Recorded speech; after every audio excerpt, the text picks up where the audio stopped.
Greetings, everyone, and welcome to episode 86 of Teaching Tales, the podcast totally devoted to sharing stories from the world of education. Once again, I am your host, Brent Coley, an elementary principal in beautiful Southern California. And joining me today, someone I've wanted to have on the show for a long time. We were talking about this before we started recording. The one, the only, Mr. Brian Briggs. Brian, how are you today? I'm doing well, thank you. This is great stuff. I'm excited to be here too.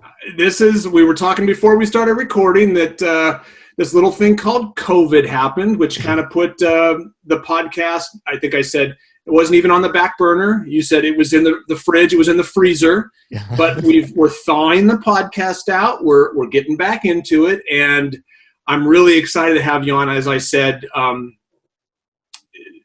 what we're going to talk about today, I think both of us are very passionate about, but I just wanted to talk to you about anything for a while. So thank you for making the time, my friend. I really appreciate it.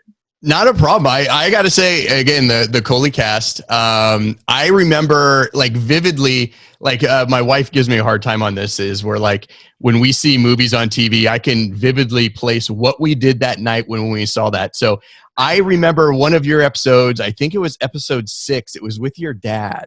Yeah. I remember listening to that on the way to Spring Q years ago. And I thought that was so memorable. I mean, it was so great that you had your dad come on and share, these similar stories, which is great. I mean, it was phenomenal. There's that part where I was jealous that I wish I had that relationship with my dad. Yeah. But yeah, it was very inspiring.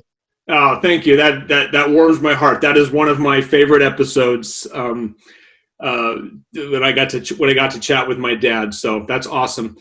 So I know who Brian Briggs is, and I think many of the people listening know who Brian. But just in case, who is Brian Briggs? Give us a little background. This is hard because I hate talking about myself, but I always start. I am a former kindergarten teacher, and now I am a director of technology for the Washington School District in West Sacramento.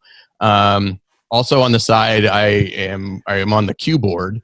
So that, I tend to be busy. I like to be busy. Keeps me the board president, I believe. Yes, right? I am the Q board president. So awesome. Keeps me on my toes. I'm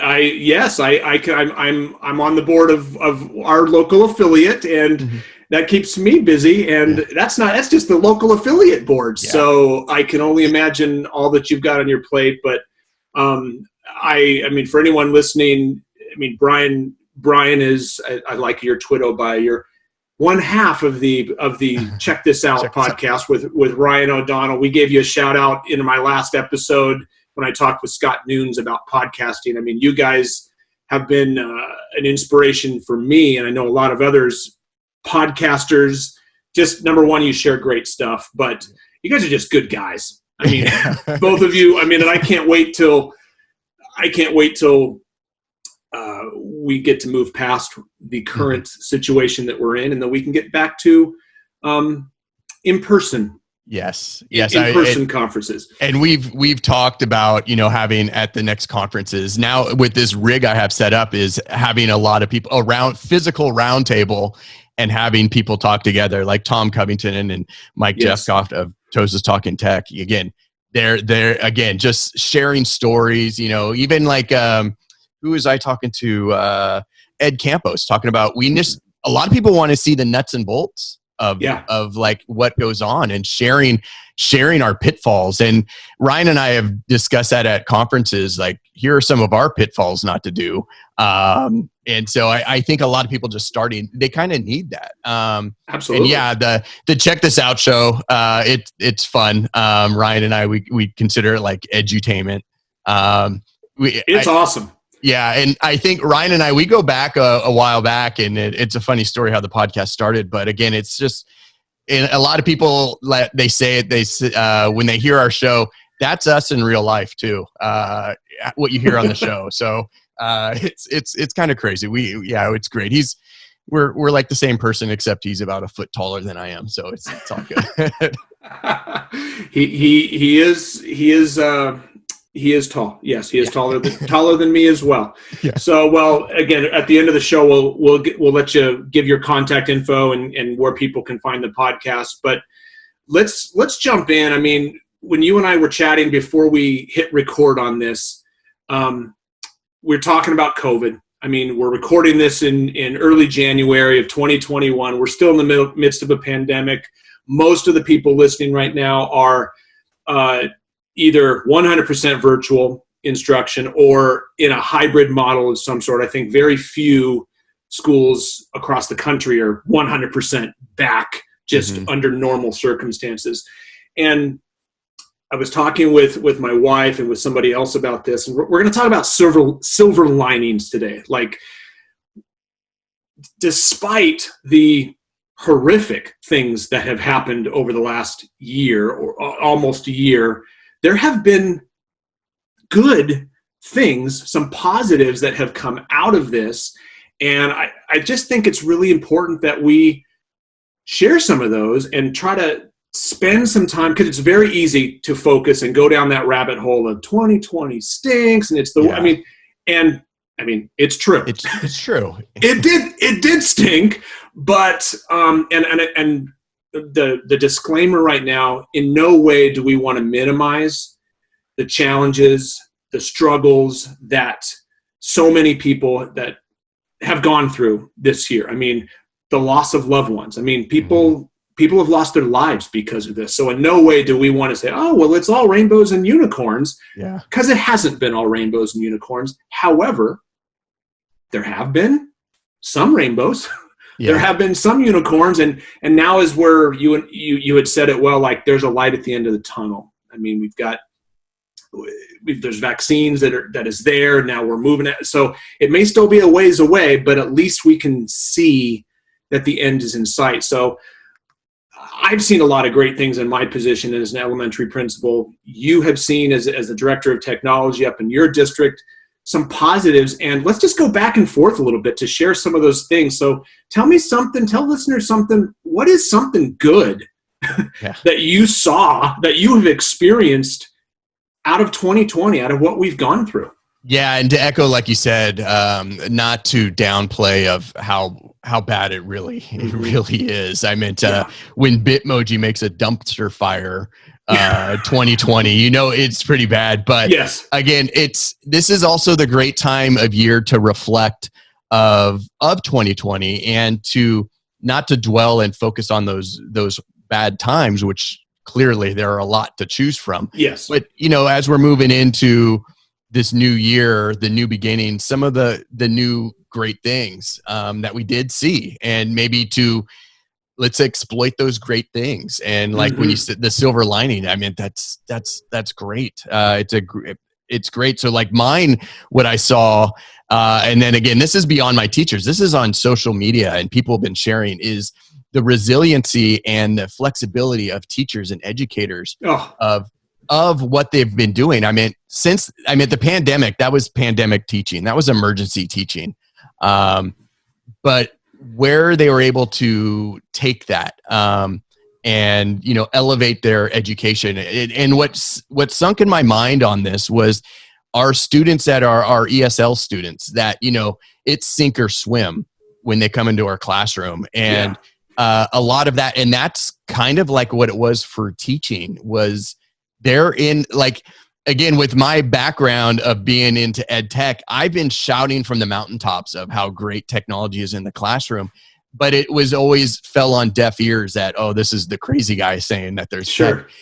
But then when this happens, it was like on the forefront. I became an expert in my previous district. And then I was all of a sudden I was at the big table. Before I was always you just deal with the wires and pliers. But yeah. And so just seeing now the teachers being able to adapt and take this to a new world that, it stretched their mindsets. They were out of their comfort zones now, but they were able to grasp it and elevate their own teaching. So now they're finding new tools, they're sharing. That's the great thing with, even I'm not a huge fan of Facebook, but just watching what people are sharing on there. Yeah, all the way to the Bitmoji classrooms. I mean, that got some heat, but that was a great entry point to set up these virtual environments. Oh, absolutely.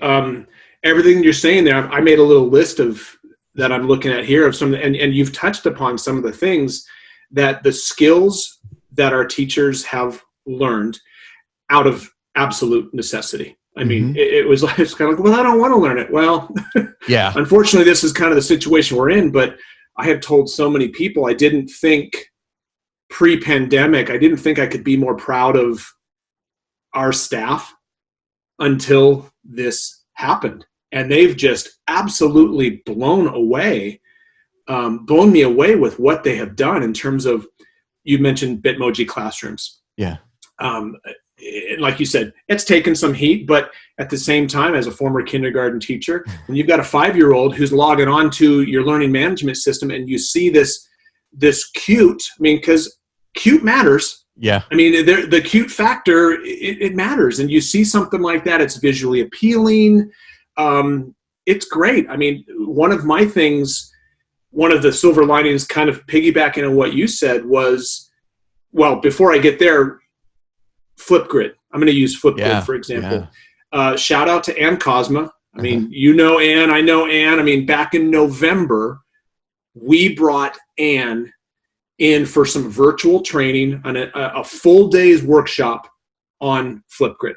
Oh, now, we didn't know what was coming. Yeah. But we had a staff development day on November 1st.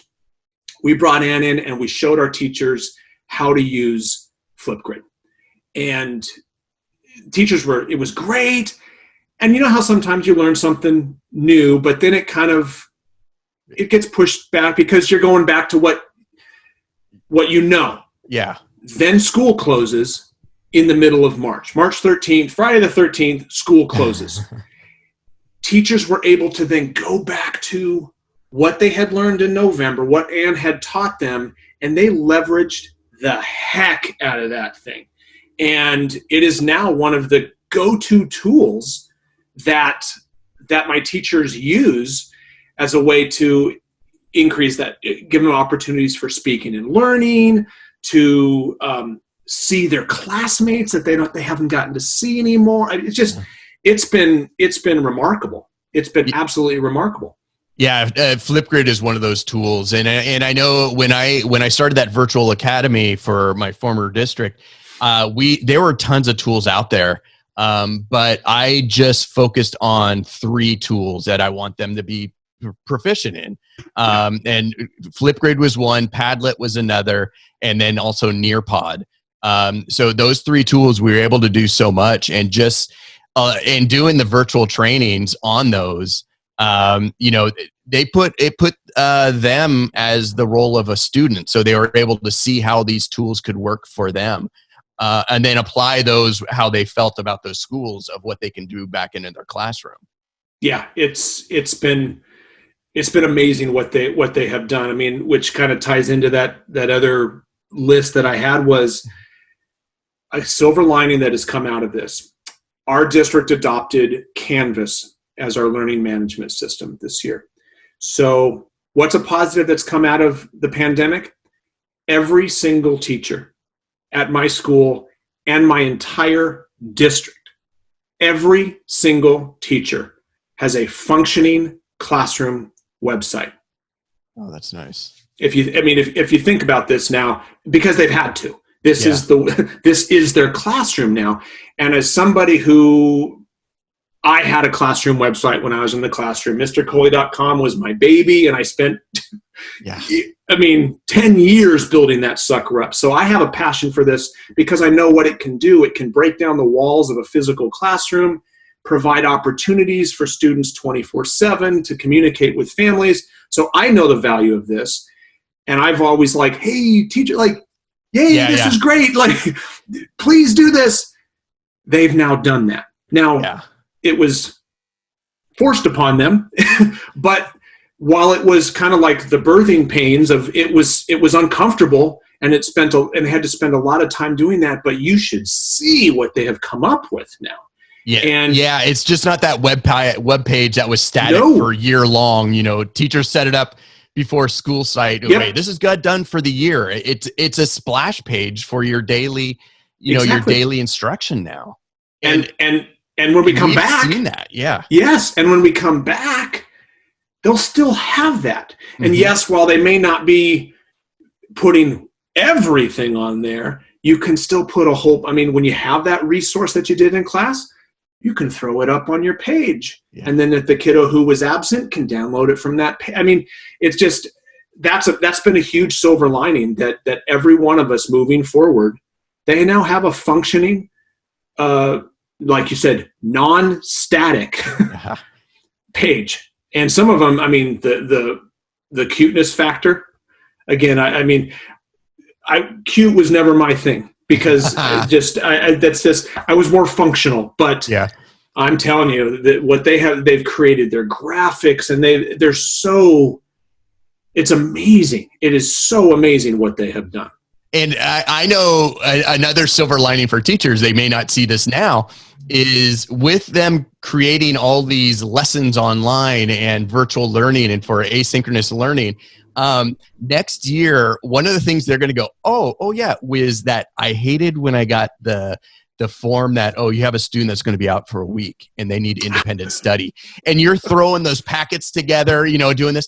They can now just find what they've done, during virtual teachings if they have these set up and go, okay, here you go. Here it is online or here it is in Canvas. Complete it for the week's work. And then there you go. Exactly. So that's Canvas is a great tool, and I think almost all districts either went Canvas. Everyone I've talked to went Canvas, or there was Schoology. But there's an LMS in place that goes above and beyond like what Google Classroom can offer.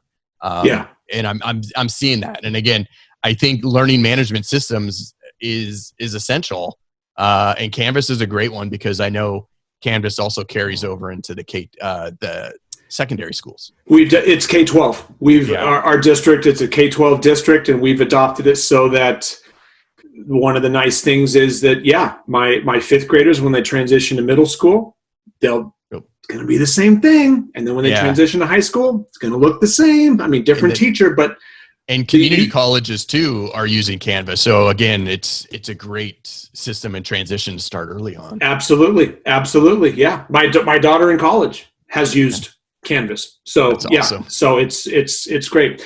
What else? What else have you seen that's been a silver lining? Another thing for me was going back to the flexibility piece was, again, being involved with Q, going from a full in-person conference to a virtual conference in a matter of weeks.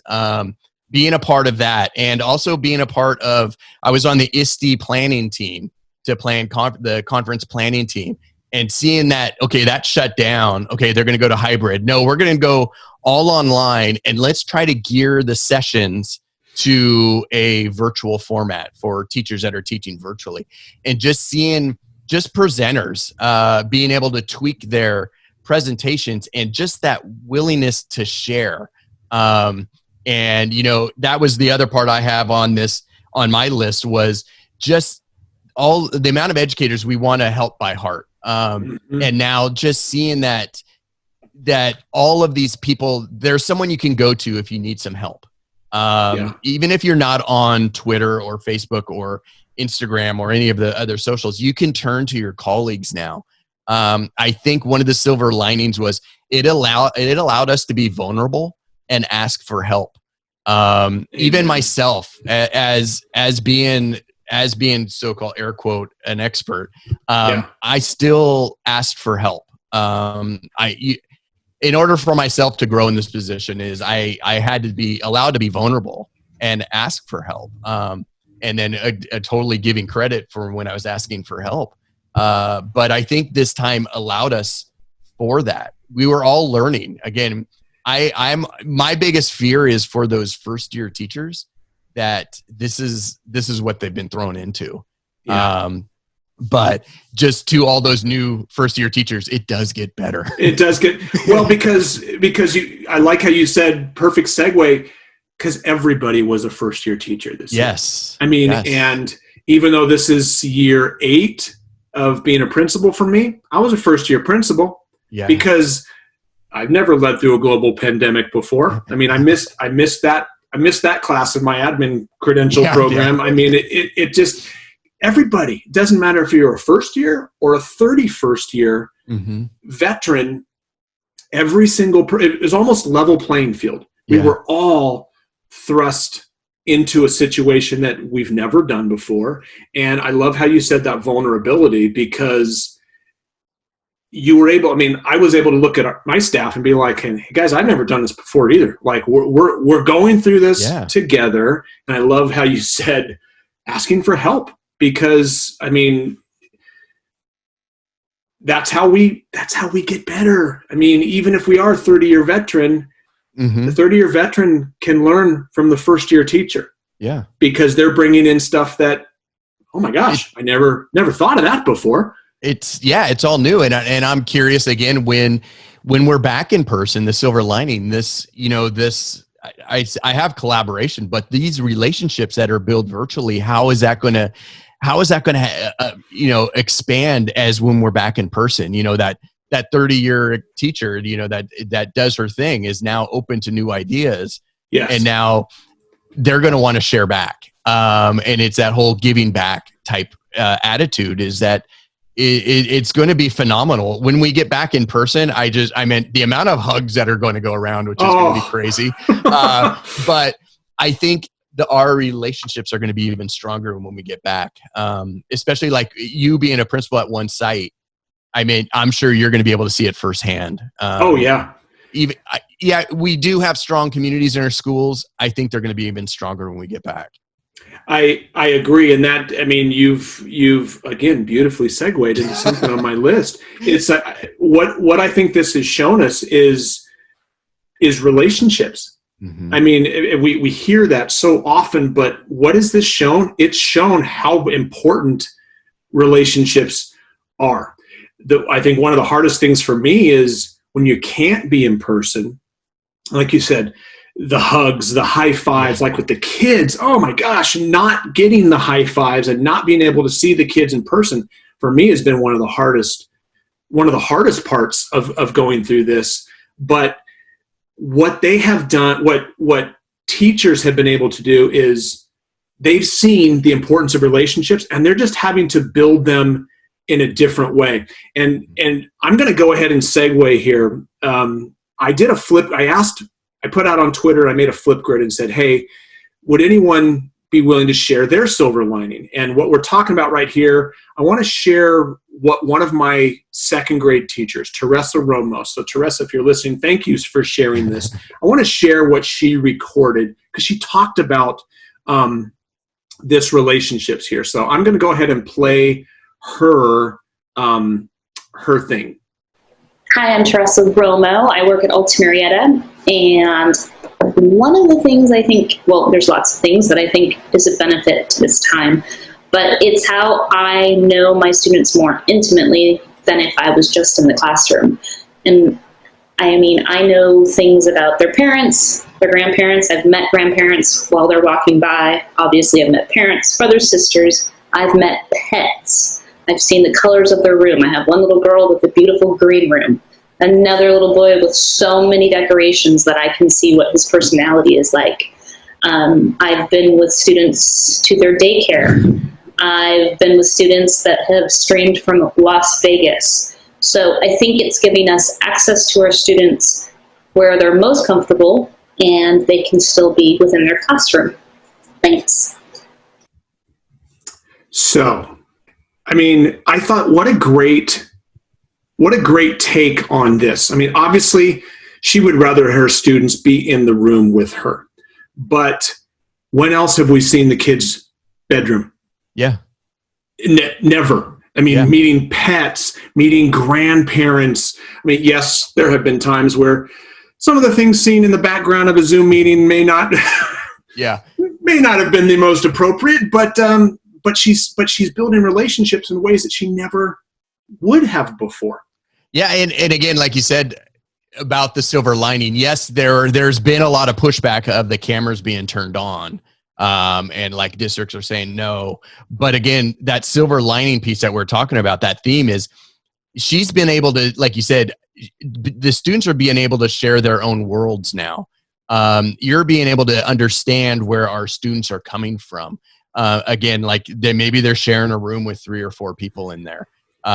Or again, they have a beautiful green room, which is fascinating. Like, again, the only time we got to know pets are when, they had the student of the week, student of the week, and they had brought in their picture of it. But now you're able to show on camera that on an every day. And I think that would be a great activity of the person of the week. They can now share stuff and take questions real time from the over the camera. Yeah, and something that she can ask the student about. Hey, how is insert pet's name here? Or, hey, I notice all the pictures of Hawaii on your wall. So it's just another way to build that connection and build that relationship that goes beyond just the open your math books to page 53 and let's do some long division problems. It's also so much more. And also with if teachers are doing small groups, instruction, this is now giving your shy student, even if they don't have the camera turned on, it's just like Flipgrid. It's giving them a voice. It's giving those students that don't have that opportunity to speak up that now they have that platform. Especially, again, talking video and audio with students are more comfortable sharing when it's just audio. So like if they do have their cameras turned off, especially like let's give Flipgrid example where they have the microphone now mode, they're more comfortable of just sharing verbally than they are looking at a camera. It is uncomfortable looking in a camera and you're looking back at yourself. Yeah. So I think, the technology is there now. Our shy students have voices. I was a shy student in school, so they do have this voice now. And, we're using this technology to elevate them. Yeah, absolutely agree. And I saw that when I would podcast with students when I was in the classroom. You're so right that kids are way more comfortable speaking into a microphone by themselves and getting up in front of a class and doing a speech in front of the class. I mean, I still remember my one student who was one of the shyest, most quiet kids in the class. But you put that Logitech headset microphone on him and he turned into Tom Brokaw. I mean, awesome. it was like, wow, a total transformation because he was comfortable. Yeah. And I love that. So any other silver linings that you have seen? Mine, again, I have written down is the collaboration piece. I'm seeing teachers working together more frequently, and it's not teachers in their school. It's a global collaboration now. People are asking from help or partnering in. Hey, you want to come talk to my class? They can have guest people come in, or just planning units and lessons. Again, going back to the PLN, they're planning. They're from different states, doing these like lessons and units together.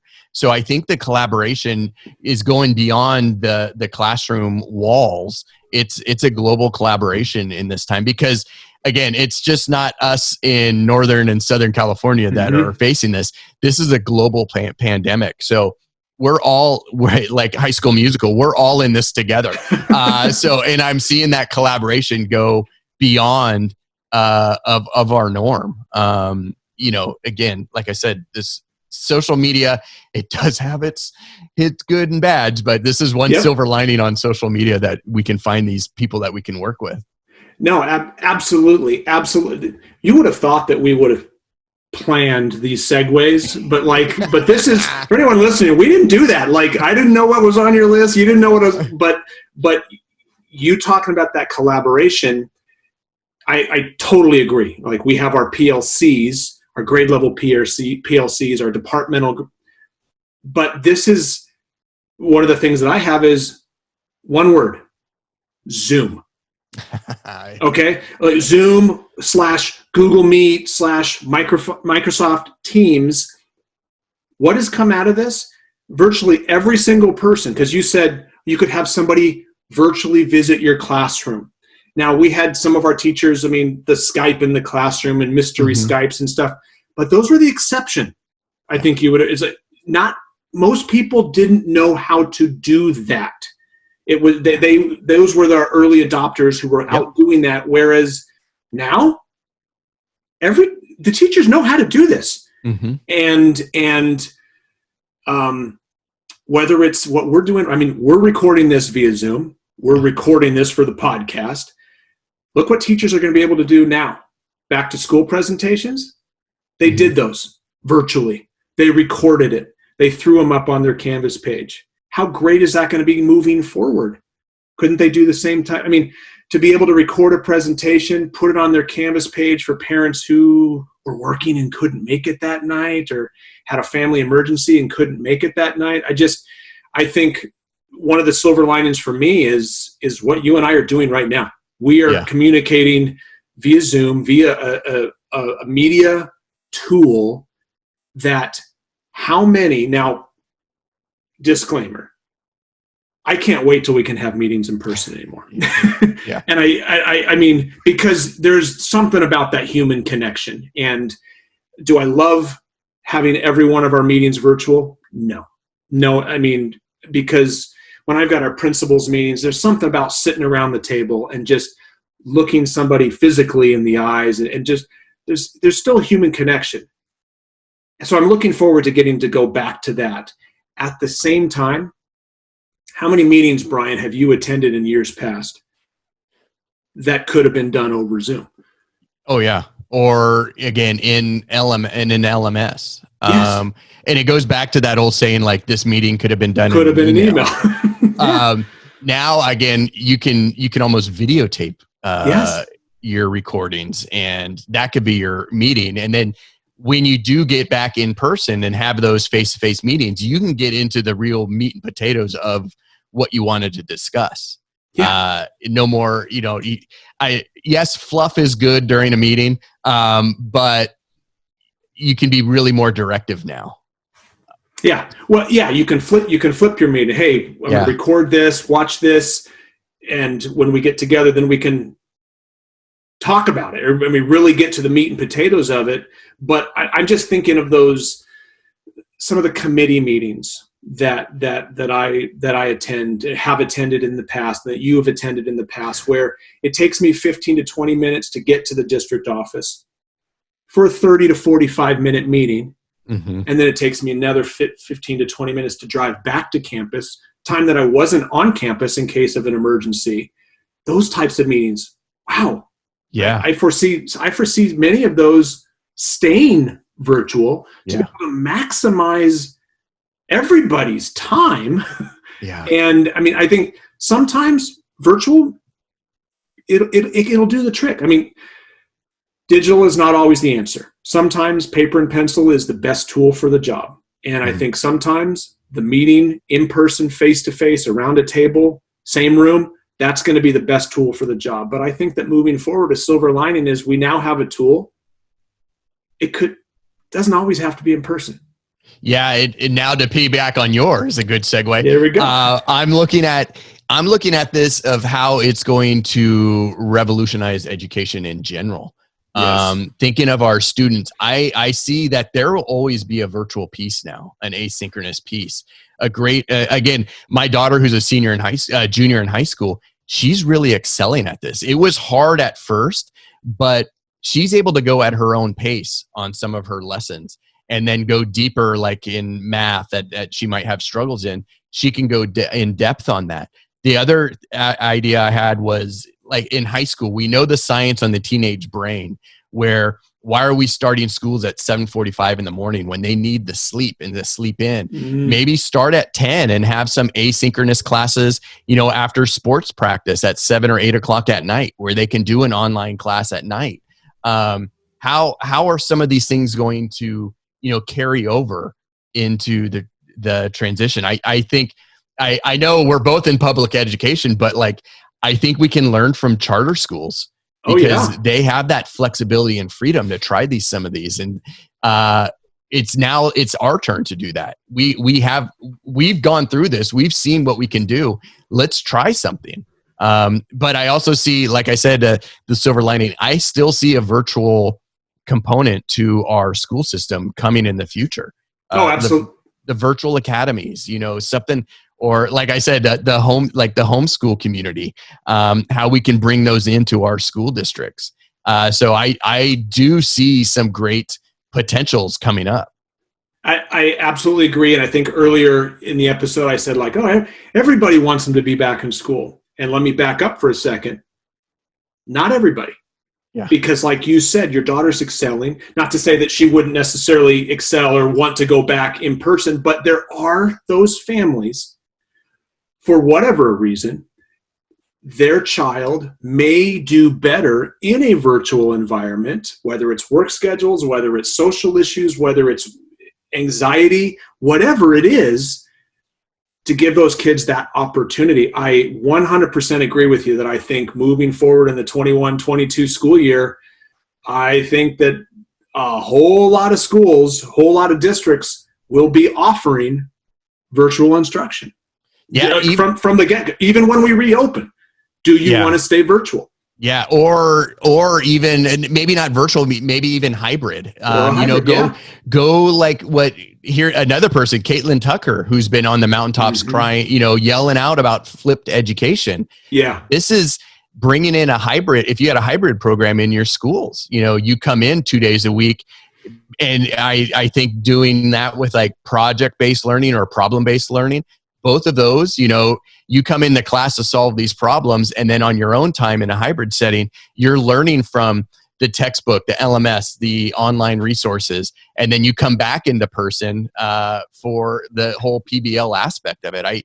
I see PBL programs, picking up steam again. So like doing hybrid when we're back in person. Yeah. No, I think that, again, it hasn't, out of adversity is when new change, new revolutionary things come. And I really think that, you see all these one words right now. Everyone's one word, which I've done. And I think it's great when we set that. But out of this, we can choose to focus. What we choose to focus on is going to be where we put our energy. That's what's going to happen. And if we can choose not to strictly focus on all the crummy stuff that's come out of this. And again, there's been plenty of that.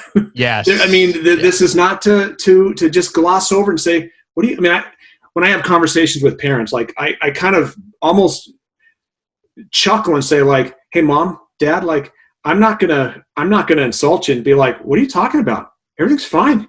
Like, what are you cause this stinks, mom. This stinks, dad. Like, this is not ideal. But we're doing the best we can, and we're going to learn from this, and we're going to come out on the other side stronger. Let me, as we start to wind down, let me go. Have there been silver linings personally for you, for like outside of school? And I haven't. If not, that's okay. Because I've got something on my list from more of a personal.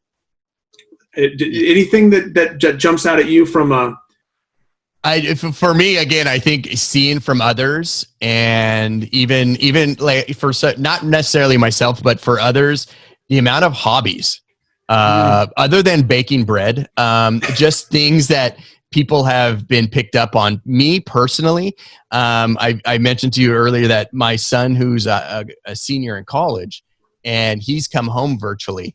And so it gave us our family. Our family has become much closer, and we're a close family already, but we're even closer now. We're not at each other's throats, because like my wife, she's working virtually. She sits right next to me. Fortunately, she's in education too. And so we can bounce ideas back off on each other. But I think our family grew even stronger during this. Yes, we do get at each other at stuff, but the silver line, there's that. But my son coming back, being able to grasp that one more moment before he goes off in the real world is one. And the second thing really good is seeing between my son and daughter, their bond has become so much closer. So like they make a lunch date every week, and they just go through a drive-through and they eat in the car somewhere. But just seeing that bond between them as a parent, it really warms my heart to see that. So that's one thing personally. I'm going to echo what you've said. That's truly, it's like, did I share my Google Keep note with you, Brian? I mean, but again, our kids my daughter's a sophomore in college. My son's a sophomore in high school. She was away at school, had to come back in March to finish up virtually. We got the family back. Yeah. So, all four of us were under the same roof. Now, that was tough in terms of she would have rather have been, she didn't want to necessarily come home. It was her freshman year of college, and she got most of the year. But on the positive side of that, like, we started watching Lost together. Yeah. As a they'd never seen that. My wife was like, let's start. So we're able to do family binge television watching at nights and on the weekends. And they did what you said, where sometimes she would drive my son. They would go get an acai bowl or a smoothie they would get it to go and just eat in the car. And just like you said, their bond has become stronger. And I think it's helped prioritize family. And I think that family, we say family first, which is true. But I think what this has caused me to see, like, it really matters. Yeah. and it's really too, like you said, the hobbies that people have done. Like for me personally, when we had to work from home from March, I'm back working out of my office, even though we're still in a virtual. But from March through June, we were closed. It was all virtual. What that enabled me to do was I wasn't driving in the morning. I wasn't driving home in the afternoon. So at the end of the day, I was able to walk and get outside and make walking part of my daily routine to, again, I'm socially distanced from everyone. It was safe, but it's helping my heart. It's helping my mental state of mind. I could get out and do that. And I pulled up my Apple Watch, and I looked to say, like, I walked 344 miles. Jeez. In 2020, which I know for a lot of the marathon runners and stuff, like 300, I did that in a week. Yeah. And it's like, but I usually walk about three and a quarter miles is my little routine. But it's like, I walked 344 miles. That's and crazy. I would not have done that if I was at school. Yeah. Like I was still getting the work done, but because of my location, being forced to be at home. And sometimes I would go out and I would answer my emails on my phone while walking around my community. So I'm getting the sunshine, getting the fresh air, and I'm multitasking. Who says men can't multitask?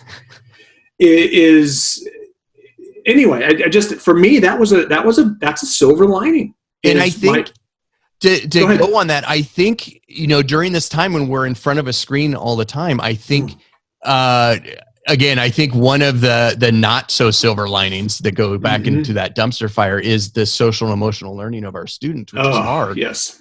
That's what pulls at my heart. And I think that's, as a family, we saw that, and we needed to, that's why we kind of stepped in to build this family bond to be even stronger. But again, like I said, you're sitting in front of the screen all the time. And when you were at home, you had that moment of driving home, gave you that time to disconnect work to home.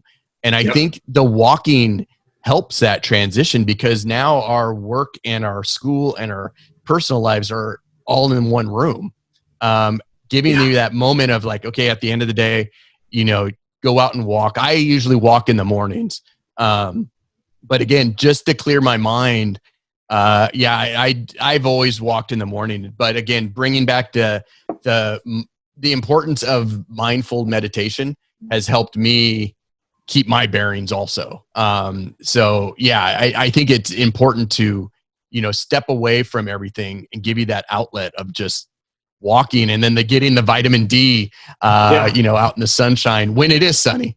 Exactly. If nothing else, this circumstance has brought back into the forefront what you said, the importance of social emotional health and well-being. And I need to get out and walk. Mm-hmm. Because I'm going to go crazy if I don't. And telling my teachers, guys, go out and take a walk, take a break. Like that's okay. It's not just okay.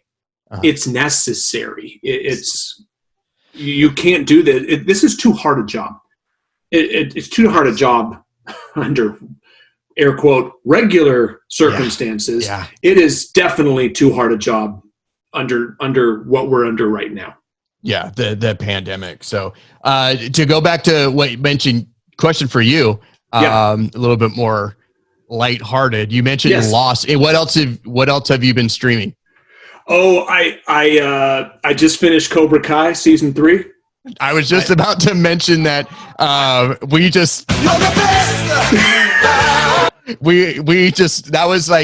you're talking about like your kids, like we each have something that we stream with. My daughter and I have something, my wife and I have something, and my son and we just binged season 3. So now I'm waiting for season 4. So it was really good. I'm not going to even get it. It was good. I did that, and I'm watching Ted Lasso right now. That is, my goal was I want to be more like Ted Lasso. I'm telling you, there's 10 episodes. I'm 6 episodes in. Again, for anyone who hasn't seen this, I'd heard great things. Yeah. The educator said, it's really good. I'm with you, Brian. It's like I'm waiting for Molly and Weston Kieschnick to do Ted Lasso as one of their episodes. As one of their episodes, because what can we learn from Ted Lasso? Yeah. I mean, he's without spoiling stuff, I mean, that is a very positive gentleman who has speaking of silver linings, mm-hmm. He's the king of silver linings. And yes, I would love to be more like him. Yeah. Because I don't want to spoil too much. He does have, let's say, like demons in his life, but he chooses to go for that silver lining. And so we've already watched it twice. We watched the episode. So and I'm ready to watch it a third time when I'm walking in the morning on the treadmill, just because I want to be more like him. Just seeing the positive outlooks and just watching that, it makes you feel good too. And seeing, again, without spoiling anything, seeing what his outlook does to those around him, to those that he is leading, to those, again, I'll say one little, I just have to say it, it's not going to spoil anything, but at the very beginning of the show, when he meets the equipment manager, Nathan, and he says, "What's your name?" Yeah. And the guy says, "Nobody's ever asked me my name before." And he tells him his name. And then the next day when he says, "Hey, Nathan," and I don't know if you remember what his response is, "You remembered my name." Yeah. I'm big. It's chapter 1 in my book, Power of a Name. I mean, so it's like, oh my gosh, Ted Lasso gets it. I mean, there is power in somebody's name, but no, that's, and I still have a week to go on my vacation. So I'm looking to continue to finish Ted Lasso and try to get, Queen's Gambit. I watched, I haven't seen, I've seen people rave about that. I haven't gone down that route yet. It is, I watched it, my daughter watched it, and then my wife watched it. And all I will say is, when you can make chess compelling, we really enjoyed it. It was very well done. And again, if you can make chess compelling, and they did. Job. and they did. So, well, I'm going to finish with one more. It's kind of a want to end on a downer note, but one, it's a positive that when I say it, it will sound like a negative. But the thing that I think is really important is, what has the pandemic done? It has shined the spotlight on inequity, like hugely. And as a director of technology, I'm sure you have seen this just in terms of who has devices and who doesn't. And in the community in which I live, pre-pandemic, I think a lot of this was, there were a lot of assumptions. Well, everybody has a computer. Everybody has the internet. Everybody has these resources. And what this has shown, no, they don't. No. And it's not just they don't have a computer, it's they don't have the internet. But in addition, it's not just about the devices. What it's shown us is what we're seeing in the background. There's a lot of inequity. Yes. And a lot of these kids, like you said, they're sharing a room, 2, 3, 4 kids in a 1-bedroom thing, trying to do virtual learning at the same time, yelling, screaming, arguing, fighting in the background. And I think what this has done is, this is always there. Yeah. It was always there. It put it in the forefront. Yeah. We just didn't have a front row seat watching it on our computer screens. And while that's like, ooh, way to end the podcast on a depressing note, Brent. But once again, flipping that, what are we going to do about that?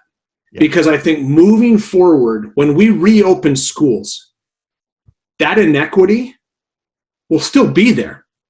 And I don't even remember who tweeted it, but somebody just posed the question on Twitter and said, hey, when schools reopen, what are you going to have? Are you going to make the kids give the computers back? And it was just this pandemic for us. It was a jumpstart on, again, I came into this new school district, inherited. It put a jumpstart to our one-to-one initiative. So I was able to, everyone has a Chromebook, but now, like before, like you said, some families go, oh, we already have a computer. But now they're realizing, wait, I'm working from home. Yeah. You know, I have other kids working from home. We need more. We just can't all share one. Yeah. So the one-to-one, but like another thing you mentioned was the internet access. That's a thing with the FCC. Again, we need more broadband and internet, and that's been, we purchased 300 hotspots in order, and now we're seeing that, okay, multiple students can't use just one hotspot. So we've been given a hotspot per student. So like the Chromebooks that have the Wi-Fi, the LTE built in already, it just is fascinating. That's the way to go. But again, like you said, when we're back, we know of dead spots in our zone that T-Mobile isn't hitting. So what are some like I have some solutions in mind, like the El Centro School District down on the border of Mexico. They have antennas on all of their schools that expand Wi-Fi that can go up to 2 miles radius of the house. Wow. But it goes against some of the like if you're getting E-rate that you can't supply it. Yeah, but still, maybe the E-rate things will change. That we do. Does internet for students become a necessity and an appliance that we provide as a district also? It's. I see the silver lining as it has posed the question that we have to find answers for, and I think we would be doing a disservice to our stakeholders to just go. You hear people say, "I can't wait to go back to normal," and it's like, I think we need to be cautious of, does back to normal meaning going back to assuming that everybody had a device, that everybody had internet access, that everybody has, speaking of kindergarten, first, second grade, that everybody has a parent at home to help them with their homework, to help them with the stuff that you're assigning. Because we're now seeing they don't. Yeah. They don't. And so I see that as a silver line. I see that as a good thing, in that, not that there's a fast, easy, quick, or cheap solution to it, but it's something that we have to consider, because the inequities have always been there. Yeah. And what you mentioned, when we're going back to normal, I think we're going back to a new normal. Yeah. And so I think these are some of the things that we have to consider. And it, like you said, it was not a downer, but again, it shed to light the reality that we all assume. And I think that's one thing I got from one of my long time school districts I work on was I had one of the assistant superintendents says she always said, never assume. So like that's always been a part of me. The only thing I do assume is I assume of good intent when someone does mention something. But when it comes to policy and procedures in your district, never assume. Go and ask the questions.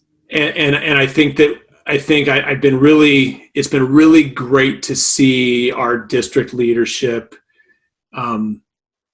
recognizing that and not assuming and running and what can we do to make this better? What can we do to make this better? And I just think if we continue that mindset, whether it's from a classroom teacher, what can I do to help these students be more successful? Whether it's me as a site leader, what can I do to help my teachers be more successful, to help my students and families be?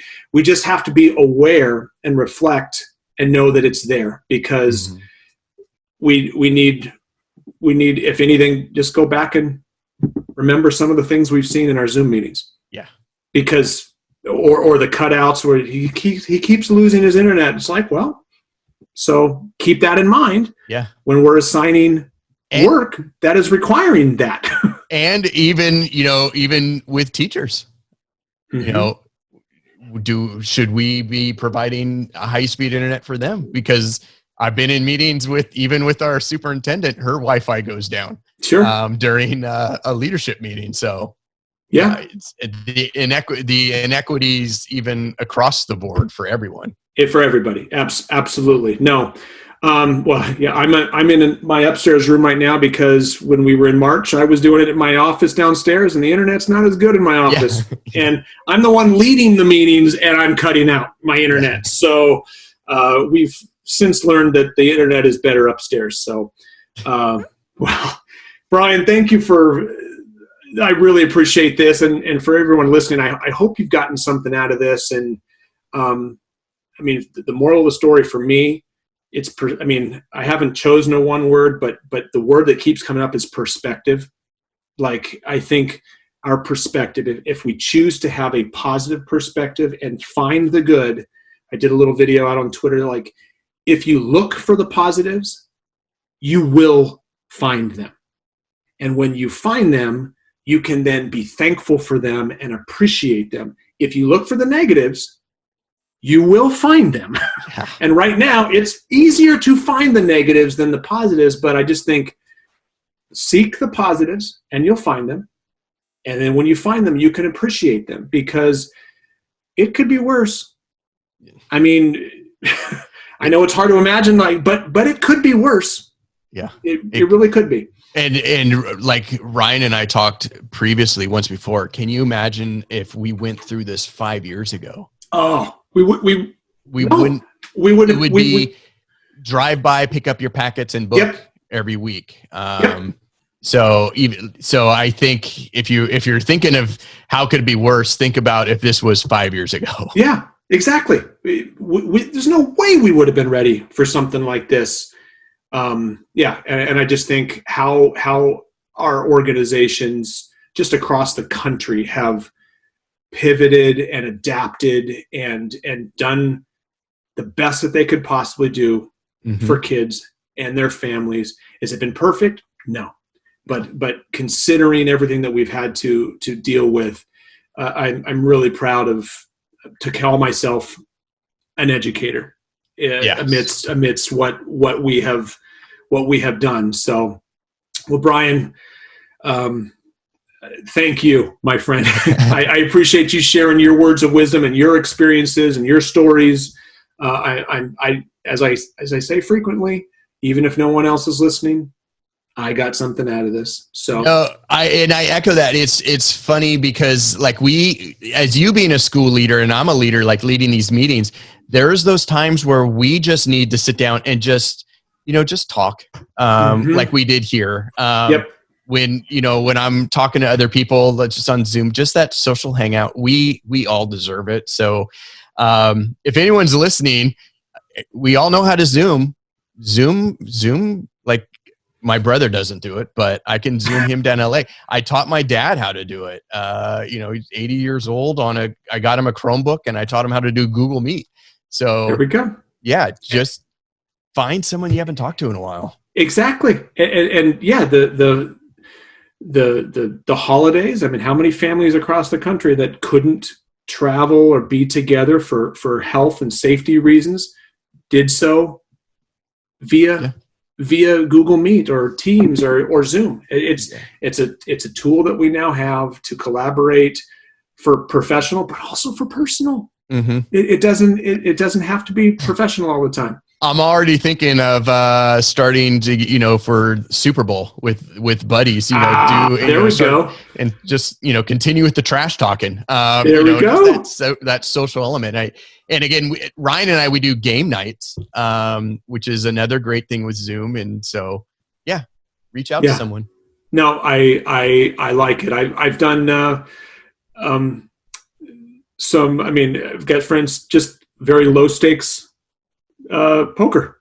Yeah. Like just where we Zoom and play a game where it's like so you can see everybody and you're playing on the computer using virtual money. I mean, but it's a time to talk and chat and shoot the breeze and do something. My mom does that. She plays bridge with people from Scotland. She doesn't even know. But there we go. There you go. There's a silver lining. Bridge. Yeah.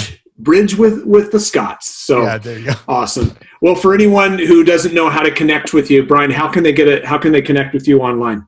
On Twitter, you can find me, Briggs, Briggs.